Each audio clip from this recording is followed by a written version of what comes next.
여러분 안녕하세요. 불교 한방에 알기 오늘 두 번째 시간입니다.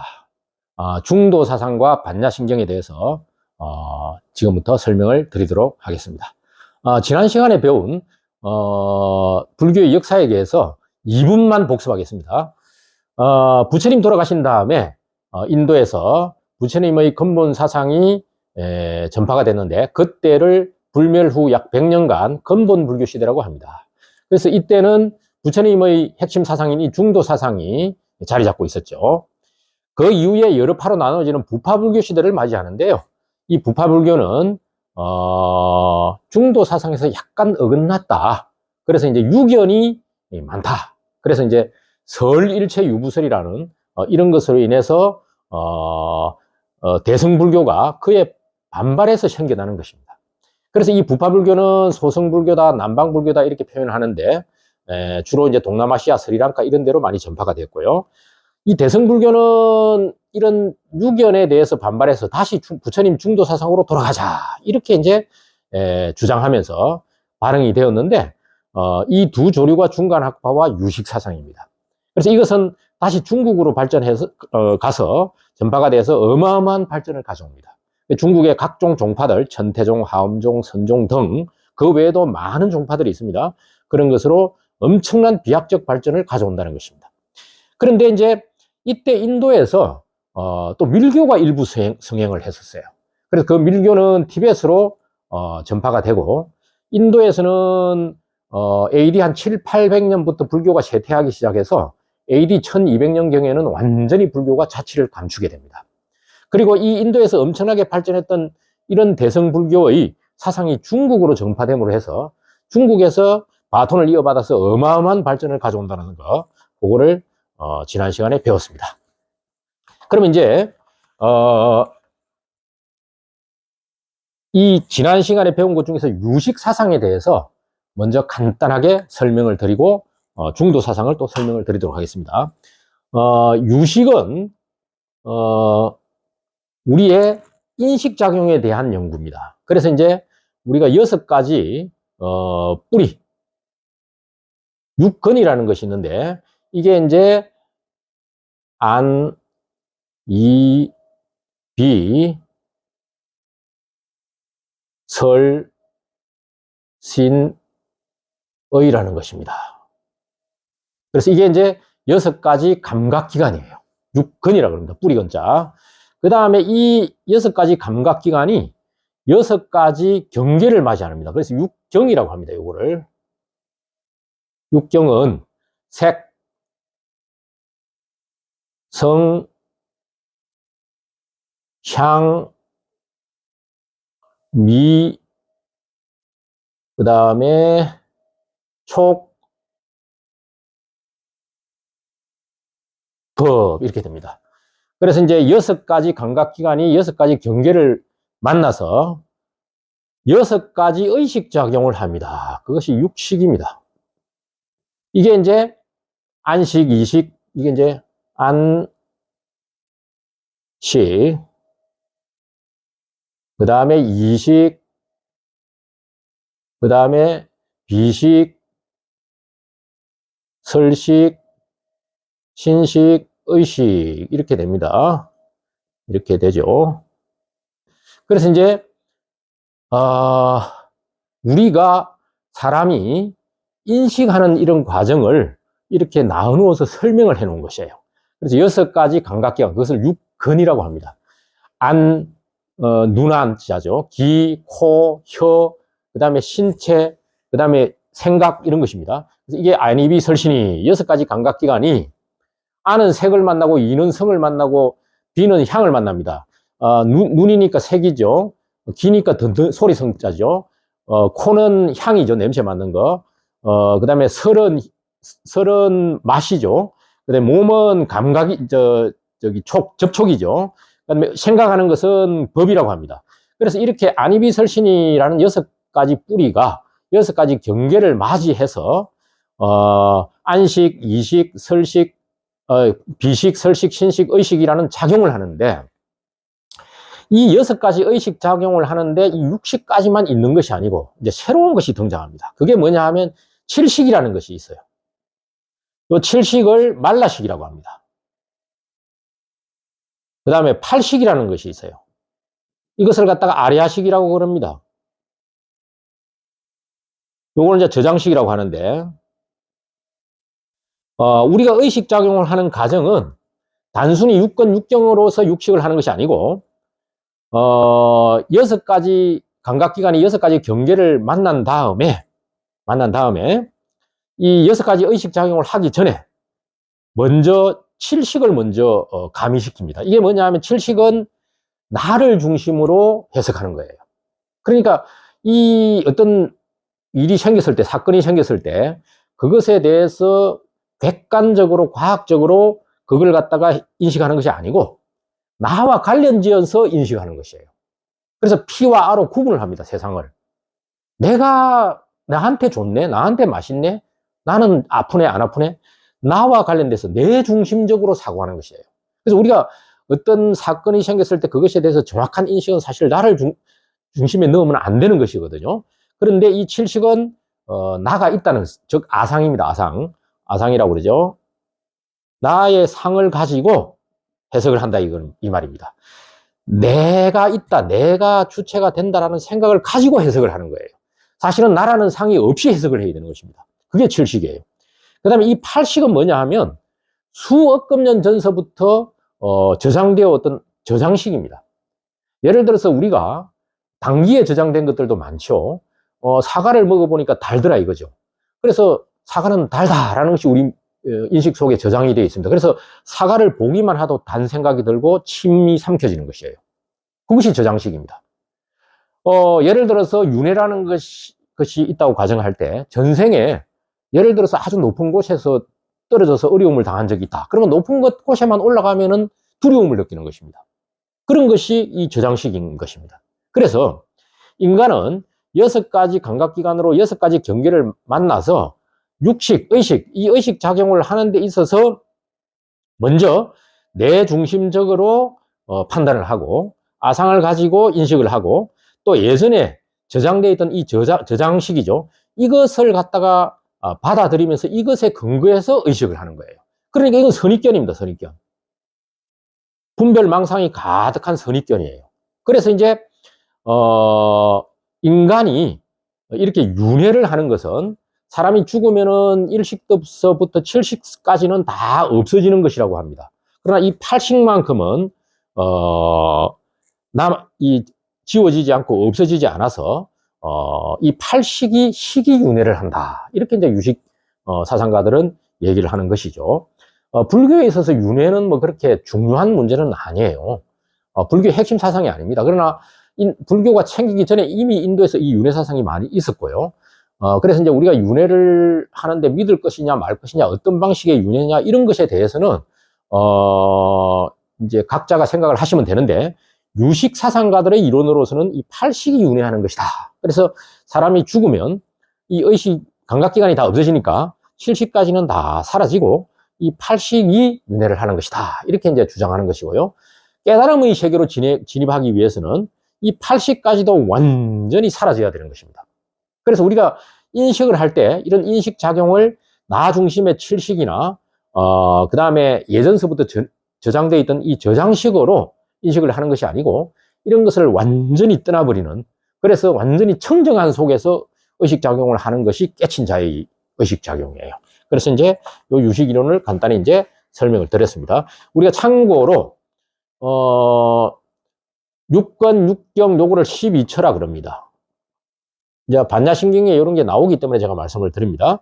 그 다음에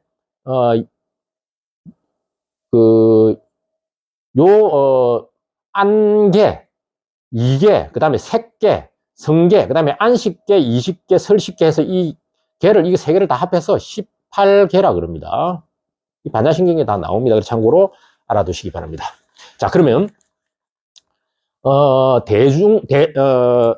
대성불교가 중국으로 전파된 다음에, 중국의 종파들이 이제 천태종이다, 그 다음에 하엄종이다, 그 다음에 선종이다, 뭐 이렇게 많이 전파가 됐는데요. 이 외에도 많은 종파가 있습니다만 최고로 핵심적인 종파가 이 세 종파예요. 요거를 우리가 이제 교학이라고 한다고 제가 말씀을 드렸죠. 그리고 이거는 이제 선이라고 한다. 그래서 말씀을 드렸는데, 이 교와 선은 어떤 차이가 있느냐? 우리가, 음식 맛에 대한 설명을 하는 것은 요리책이 있습니다. 이 교는 요리책이에요. 요리책. 그래서 이제 여러 가지 음식에 대한 맛을 설명을 해놓는 요리책입니다. 이 선은 뭐냐? 그냥 딱 한 숟갈 떠먹어 보는 겁니다. 그래서 밥 한 숟가락을 딱 떠먹어 보는 순간 음식 맛을 설명할 필요도 없이 단박에 알게 되는 것이죠. 그것이 선종입니다. 그래서 이제 이 천태종이나 하엄종 교학은 물론 교학이든 선종이든 기본 사상은 중도예요. 이 중도가 불교의 핵심 사상입니다. 표현은 다른 표현도 있습니다만은 중도라는 표현이 가장 적합할 것 같아서 중도라는 표현을 합니다. 사상은 똑같은데 그것을 어떻게 알고 어떻게 깨치느냐, 그런 과정의 차이인 것입니다. 그래서 이 교학은 먼저 이론을 많이 공부를 해야 돼요. 그래서 그 이론을 공부해서 수행도 하고 그런 다음에 깨치게 되는데, 선종은 수행을 하게 되면은 찰나지간에도 깨칠 수 있다. 그래서 그걸 일초직입 열애지다 이렇게 얘기합니다. 찰나지간에 바로 들어가는 것입니다. 열애의 경지로. 그래서 찰나지간에 열애의 경지로 바로 직입하는 것이 이 선종이에요. 그래서 이제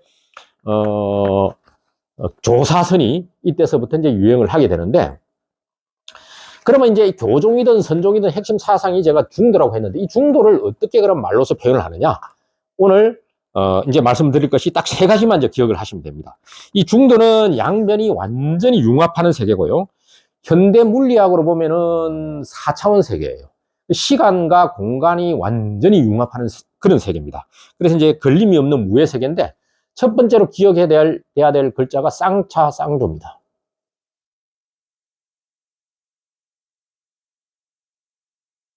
쌍차 쌍조. 양변을 완전히 떠났고 또 완전히 양변을 비추는 것이에요. 그래서 이거는 이제 경전에 있는 얘기를 천태 지휘대사가 이제 이걸 많이 인용을 했는데요. 하엄종의 현수스님은 이걸 갖다가 쌍민 쌍존이다, 쌍민 쌍존이다 이런 식으로 표현도 했습니다. 같은 겁니다. 이제 표현만 좀 다른 것이죠. 어쨌든 이 쌍차 쌍조는 완전히 양변을 떠나는 것이에요. 그래서 이제 우리가 양변을 떠나라 이렇게 얘기를 하니까 중간에 뭔가 말뚝을 밟는 것이다 이렇게 생각하는데, 그건 아니에요. 그런 중용하고는 다릅니다. 양변을 완전히 떠난다는 것은 중간에 적당한 곳에 말뚝 밟고 양다리 걸친다 이런 뜻이 아닙니다. 양변을 떠나는 것은 바른 길로 가는 것이에요. 정견이 중견이에요.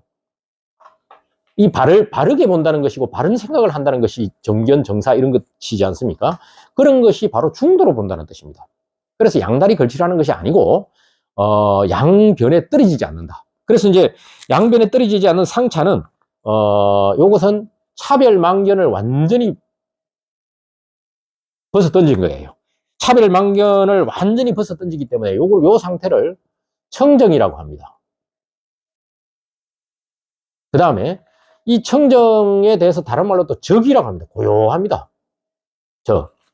그래서 이것은 어떤 것에도 치우치지 않기 때문에 우리가 푸른 하늘을 보기 위해서는 구름이 다 거쳐야 되는 것이지 않습니까? 구름이 잔뜩 끼어 있으면, 먹구름이 끼어 있으면 푸른 하늘을 볼 수가 없는 것이에요. 그 푸른 하늘을 보는 것이 올바로 보는 정견인데, 그것이 이 법계인데, 이런 법계를, 청정한 법계를 제대로 보지 못하는 것은 이 차별망견 때문이에요. 이 차별망견은 양변에 접해 있기 때문에 차별망견이 생기는 것입니다. 그래서 이 차별망견을 완전히 걷어내면 구름이 완전히 걷어져 가지고 청정한 세계가 드러나는 것입니다. 그것이 적입니다. 그래서 이 왜 적이냐? 움직이지를 않습니다. 우리 마음은 하루에도 3만리를 갔다 왔다 하죠. 아침에 기분 좋은 일이 있으면 기뻤다가, 또 안 좋은 일이 있으면 슬펐다가, 또 화가 나는 일이 있으면 갑자기 화를 냈다가, 하루에도 수천리 수만리를 왔다 갔다 하는 게 우리 마음이에요. 그러나 이 양변에 접하지 않는 사람은 움직이지를 않습니다. 그래서 이게 적입니다. 적이고 부동이라고 합니다. 이걸 의상조사 법 성경하면 부동이라고 나옵니다. 그래서 이 쌍차는 완전히 청정이고 적이고 부동입니다. 그럼 쌍조는 뭐냐? 요 쌍조는 이제 망상의 구름이 다 그쳐지면 이제 광명이 두려하게 나와요. 그래서 요거를 강명이라 그럽니다. 이 차별망견만 벗어 던졌다고 해서 완전해지는 것이 아니에요. 우리가 산 시체, 송장, 그 다음에 산에 있는 저 바위도 차별망견이 없습니다. 그러나 생각하는 의식작용을 하는 인간은 바위처럼 되었다고 해서 그 사람이 완전한 경지에 오른 것은 아닌 것이거든요. 이 광명이 시방세계에 두루해야 돼요. 차별망견, 이 구름이 완전히 그쳤기 때문에 이제는 이 온 세상을 다 비추어야 되는 것입니다. 그래서 이 차별망견이 망상의 구름이 다 그치면 강명이 두루한데 이 강명을 쌍조다 이렇게 이제 얘기를 하는데 여기는 끝없는 항사 묘용이 펼쳐집니다. 이 항사 묘용이라는 것은 뭐냐 하면 항아강의 모래알 만큼 묘한 작용들이 있다는 것이에요. 그래서 어마어마한 작용들이 비춰집니다. 그래서 이 광명은 양변에 접하지 않은 상태에서 온 세상을 비추는 빛이에요. 그렇기 때문에 이렇게 완전히 쌍차쌍조하게 되면은 차별망견만 없어졌을 뿐이 아니라 온 세상을 향한 자비만 나타나는 것입니다. 자비가 온 세상에 다 비춰지는 것입니다. 그래서 항사묘용이다 이렇게 이제 표현을 하는데 요거는 좀 이따 또 설명을 드릴게요. 그래서 이제 우리가 보통 가면은 대웅전을 적광전이다 이렇게 표현한 데도 있어요. 적광전이다.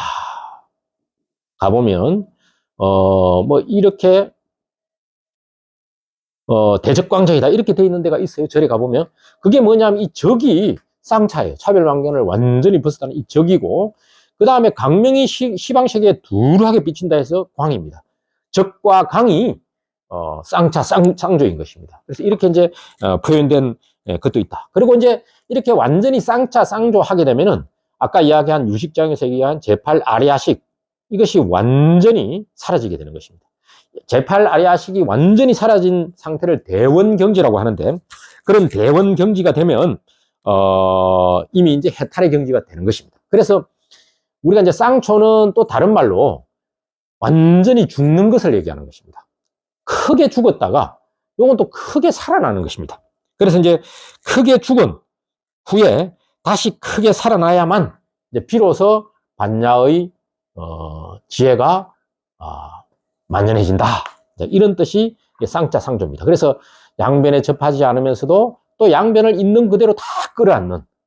그래서 우리가 온갖 이 세상의 희노애락에 애둘리지도 않으면서도 희는 희대로 노는 노대로 애는 애대로 락은 락대로 받아들이면서 자비의 모습이 이 세상에 두루한 광명이 두루한 모습 그런 것이 반야의 지혜의 모습이고 제8아리아식까지도 완전히 벗어던진 대자재의 세계 그런 세계가 되는 것입니다. 그래서 이제 보통 우리가 쌍차쌍조 이렇게 이제 표현을 한다는 거. 그 다음에 진공묘유라는 표현이 있습니다. 그래서 이제 오늘 세 가지 용어만 이렇게 알고 가시면 굉장히 불교를 이해하는데 도움이 될 것입니다. 진자는 공이고 묘한 유가 있다 이런 것입니다. 진공묘유. 이것도 이제 우리가 많이 이제 쓰이는 문구인데요. 이 세상의 모든 이치는 공한 것이에요. 제가 1탄에 말씀드렸다시피 무아라는 것은 세상의 모든 물질이든 우리가 생각하는 이런 생각이든 의식작용이든 물질이든 관계없이 모든 것은 세상에 존재하는 모든 삼라만상은 다 공한 것이 이치입니다. 이치적으로 공하다는 것이에요. 자성이 없기 때문에. 왜냐하면 어떤 거든 간에 시간이 길게 지나면은 어떤 물질도 변하지 않습니까? 물질뿐만 아니라 정신세계도 다 변하게 돼 있습니다. 여러분들 생각하는 거 이런 거 다 변하게 돼 있지 않습니까? 그래서 본 모습이 없는 것이에요. 실체가 없는 것이에요. 그건 제가 충분히 설명을 드렸습니다. 그런 모든 우주 삼라만상의 이치가 공하기 때문에 진짜의 모습은 공한 모습이다. 이런 것이고 그러나 진짜의 모습은 공하다고 하더라도 그것이 완전히 무냐? 그건 아니에요. 무는 아닙니다. 거기에는 이루 말로 표현할 수 없는 많은 항사 모용이, 아까 이야기한 사, 묘용이 원망부족하게 있다 이 말입니다. 이 항사 모용이 원망부족하게 있다는 것은 어떤 것들도 안 되는 것이 없다라는 뜻입니다. 모든 작용들을 다 하고 있습니다. 이 용이 작용이거든요. 그래서 이치상은 공이다 할지라도 현상은 이런 작용을 하고 있다는 것입니다. 그래서 그것이 유입니다. 묘한 유가 있다. 그래서 이거를 표현은 이렇게 했지만 이 진공이 쌍차예요. 묘유가 쌍조입니다. 그래서 진공하고 묘유하면 완전히 양변을 떠났기 때문에 공이고, 또 양변을 떠났음에도 불구하고 거기에 온갖 항사 모용이 다 원만 부족해서 작용을 하고 있기 때문에 쌍조하고 있는 것입니다. 이게 같은 말이에요.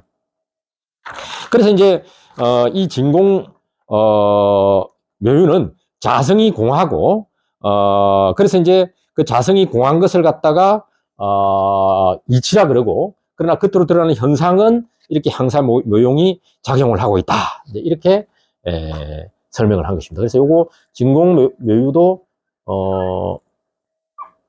절에 가도 그렇고 많은 이런 용어들이 있습니다. 여러분들이 이제 이해하시면 되고요. 세 번째는 원흉무예.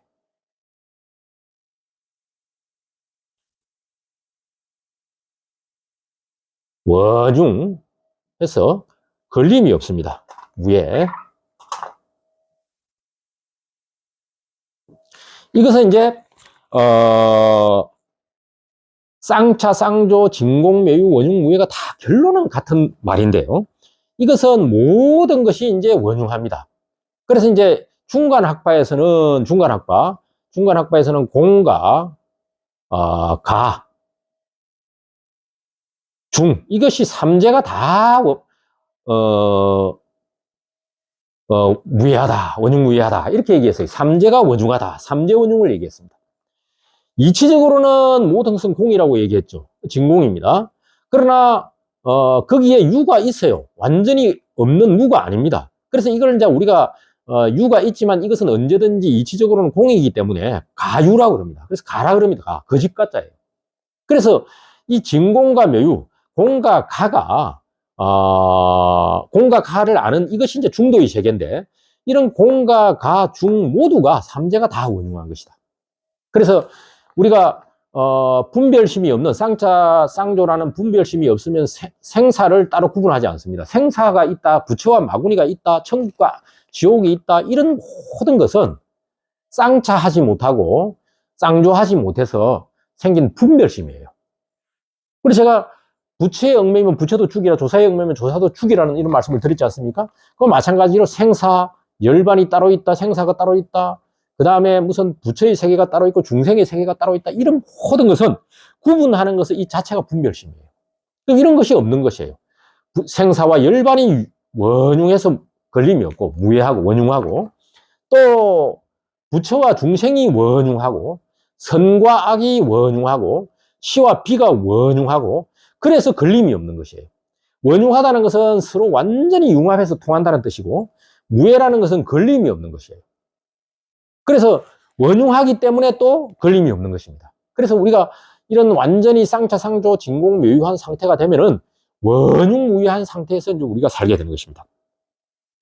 그래서 이제 이런 것은 중생과 부처, 보살과 마구니, 천사와 악마 이 다 한 가지로 융합되는 세계.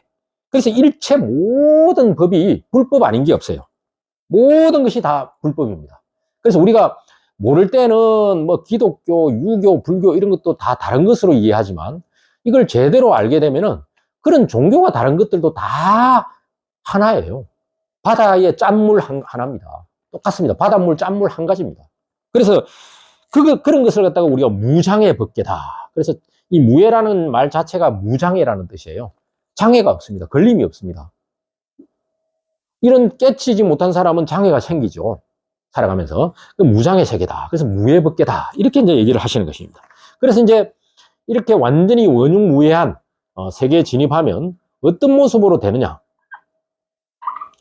이제 이런 모습으로 됩니다. 일단 무념입니다. 생각이 없습니다. 삿된 생각이 없습니다. 그 다음에 무상입니다. 그 다음에 무주입니다. 이것은 이제 그 육조 해능 스님께서 말씀을 하셨는데요. 무념으로 종치를 삼고, 무상으로 체를 삼고, 무주로 머물지 않는 것으로 근본으로 삼는다. 그래서 이제 이게 다 같은 것이에요.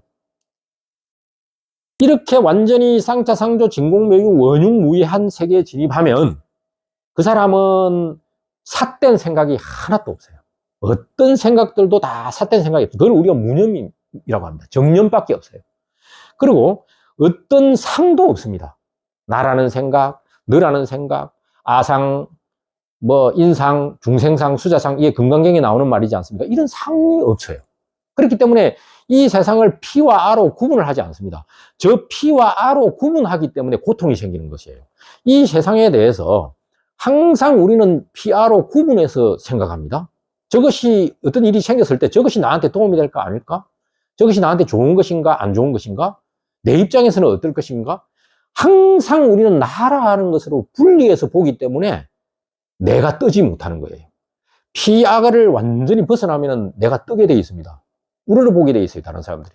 피아로 구분하기 때문에 우리는 중생인 것입니다.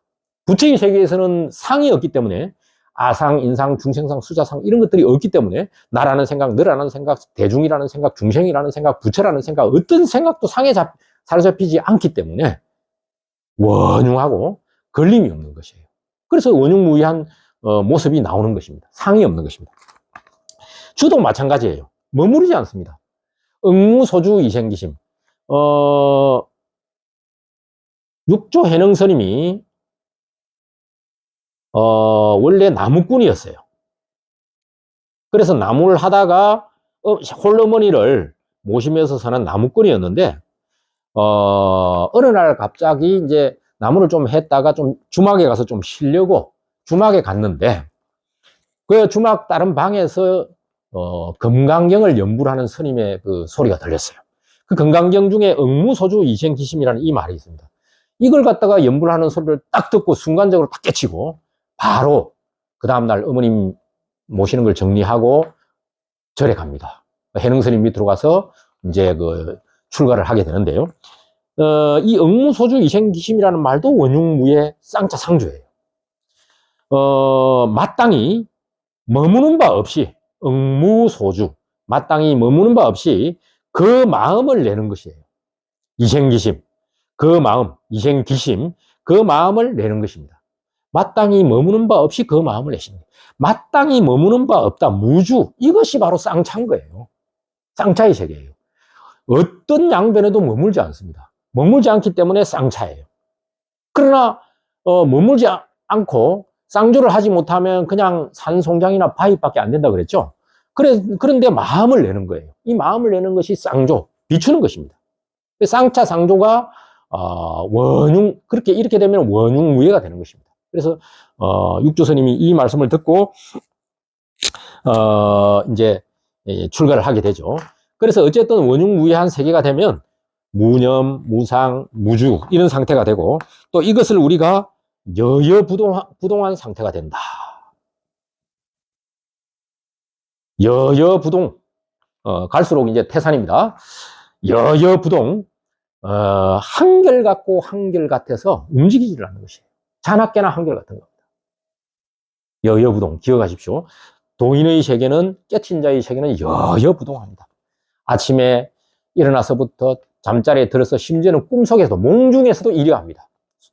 그래서 그것이 숙면, 완전히 잠이 들었을 때도 이려합니다. 숙면 이려합니다.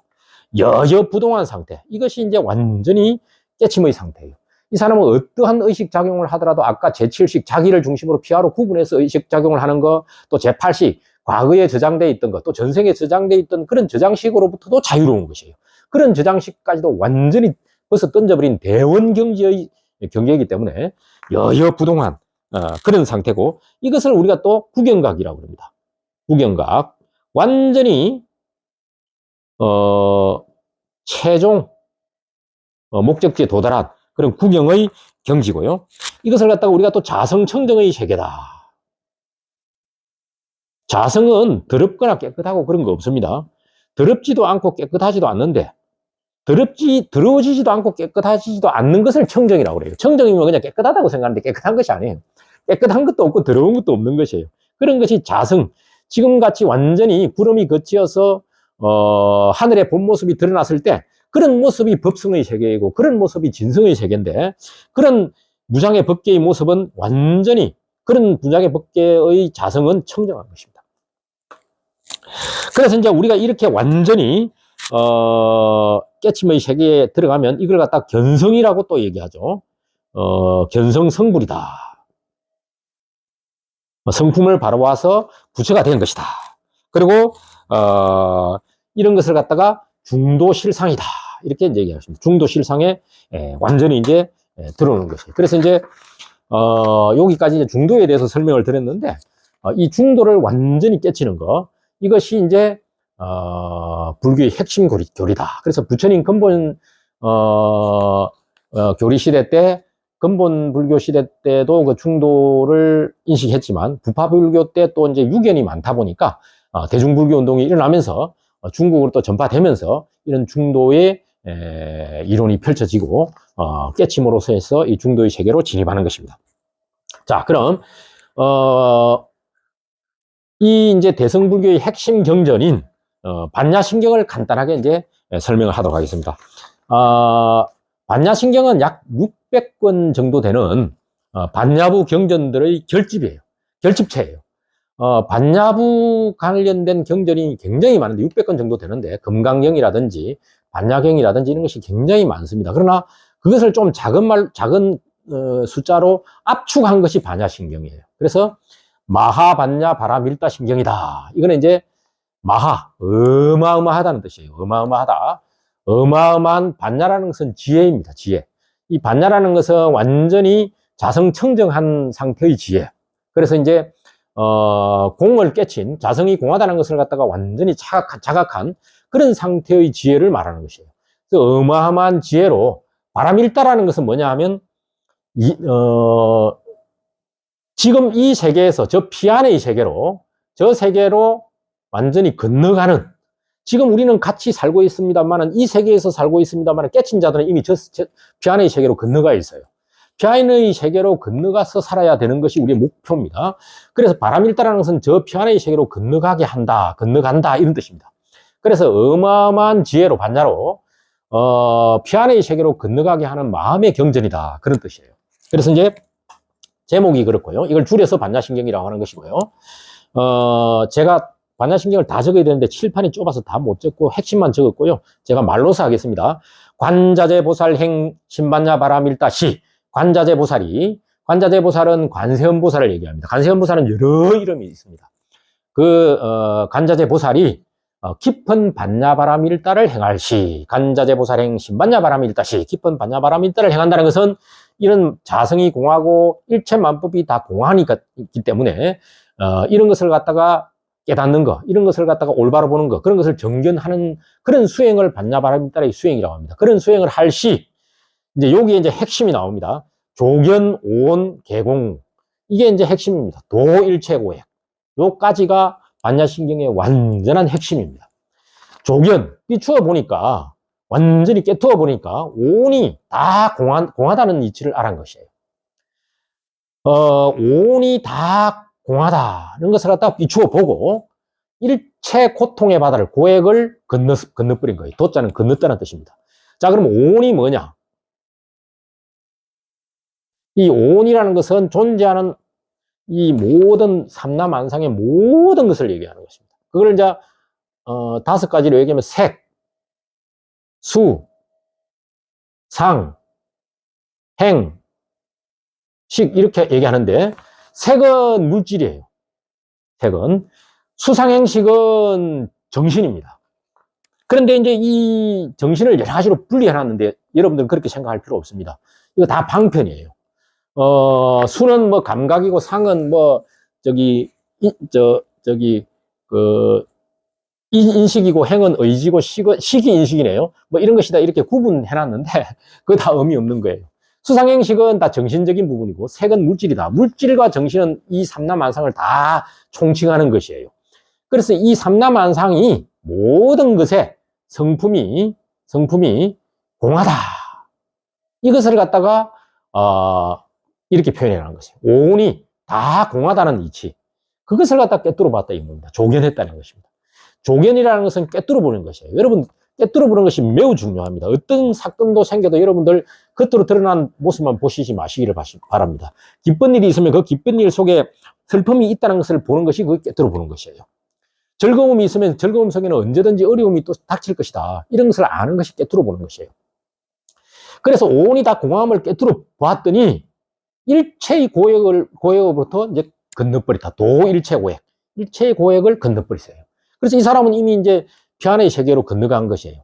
그래서 이제 요 밑에부터는 이 피안의 세계로 건너간 것에 대한 이제 부연 설명입니다. 그러면 이제 이 공한 것이 오온이 다 공하다고 했는데 어떤 것이냐? 사리자요. 사리자는 이제 지혜 제일이라는 부처님 제자인데 부처님 제자한테 설법을 하는 형식을 빌은 것이죠. 사리자여 색불이공 공불이색 색이 공과 다르지 아니하고 공이 색과 다르지 아니하고 색적지공 공적시색 색이 곧 공이고 공이 곧 색이다. 색공 색적공 색이 곧 공이다. 지금까지 말씀드린 것이죠. 물질도 공하고 정신도 공한 것이에요. 물질만 공한 것이 아니고 정신도 다 공한 것이에요. 이 색이 물질입니다. 물질이 공이고 공이 물질이다. 아까 원흉의 세계에서 제가 말씀드렸죠. 공과 유가 원흉한 것이에요. 이게 다른 것이 아니에요. 천사와 악마가 원흉하다고 제가 말씀드렸지 않습니까? 유와 무가 다 한 가지예요. 유무가 원흉한 것입니다. 그래서 이제 이 유를 색이라고 표현했는데 색과 공이 다 공하다. 색적 공 이런 것을 말씀을 드리는 것이에요. 또 그러면서도 다 원흉하다. 같은 것이에요. 색이고 공이고 공이고 색인 것입니다. 공적시색, 수상행식, 역부역식이다. 수상행식 또한 역부 역시 이와 마찬가지다. 이와 같아. 역부 역시 이와 다시 같아. 이런 뜻입니다. 수상행식도 똑같아. 정신도 마찬가지다. 색뿐만 아니라 정신도 다 공한 것이고 그 공한 것이 또 정신이고 정신이 공한 것이다. 이런 뜻이에요. 그 다음에 역부역시 사리자 시 제법 공상. 사리자여 이 제법, 일체법, 공상. 일체법의 공한 모습은 이제 공한 모습을 다시 설명하는 거예요. 불생불멸, 불구부정, 부정불가합니다. 나지도 않고, 멸하지도 않고, 더럽지도 않고, 깨끗하지도 않고, 증가하지도 않고, 감소하지도 않는다. 불생불멸, 불구부정, 부정불감. 원래 생과 멸이, 적과 멸, 생과 멸이 다 한 가지로 융합되기 때문에 같은 것이에요. 그런데 이제 우리는 생멸의 세계에 살고 있습니다. 그러나 깨침의 세계는 생과 멸이 없어요.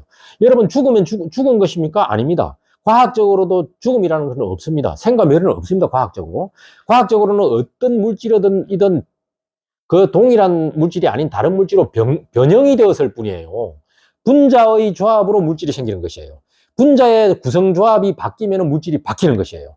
이 세상은 이 우주는 138억 년 전에 탄생을 해가 지금까지 분자의 결합의 변형으로 와 있지 절대로 생과 멸로 오지 않았습니다. 물론 불교에서는 이제 뭐 성주 개공이다 뭐 이런 표현을 합니다. 그런데 이거는 편의상 표현하는 것이에요. 처음에 생겼다가 머물다가 부서지는 겁니다. 괴가 부서졌다가 다시 공으로 흩어지고 다시 공은 다시 성으로 온다.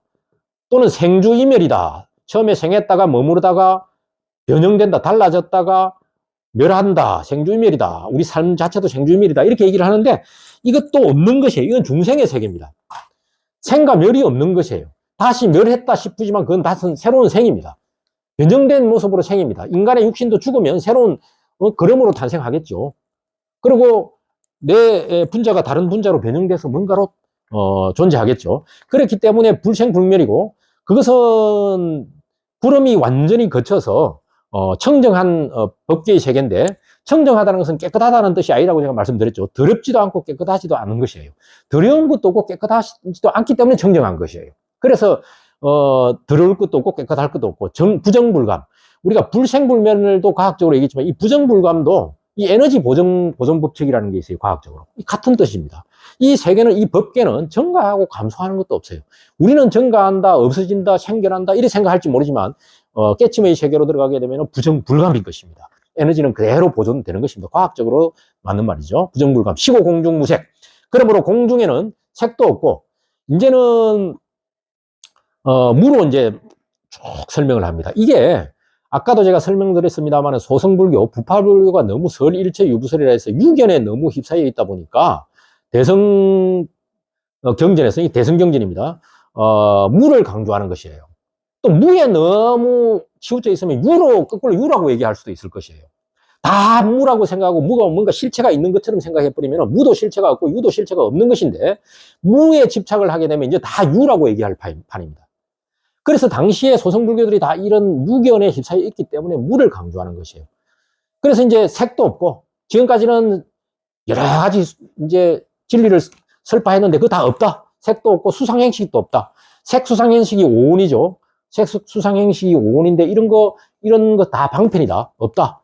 또 아니면 지금까지 내가 18개를 말씀을 드렸지 않습니까? 18개. 그래서 이 18개의 세상이 이제 다 없다.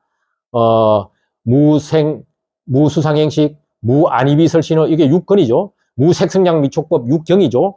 무안개 내지 무의식계. 안개 내지 무의식계라는 것이 18개입니다.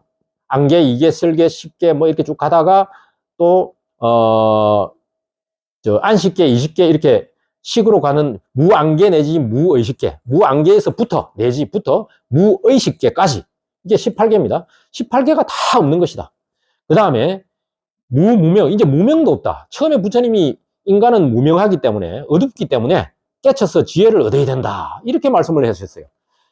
무명도 없고 지혜도 없는 게 무무명, 영무무명진, 또 역시 무명이 다함도 없는 거예요. 무명이 있기 때문에 무명을 다하도록 깨치라고 했는데 그런 것들에 얽매이면 그것도 부처의 세계가 아니다. 공한 세계를 깨치게 되면은 그런 무명에 대한 무명과 지혜에 대한 구분도 없는 것이에요. 사실은.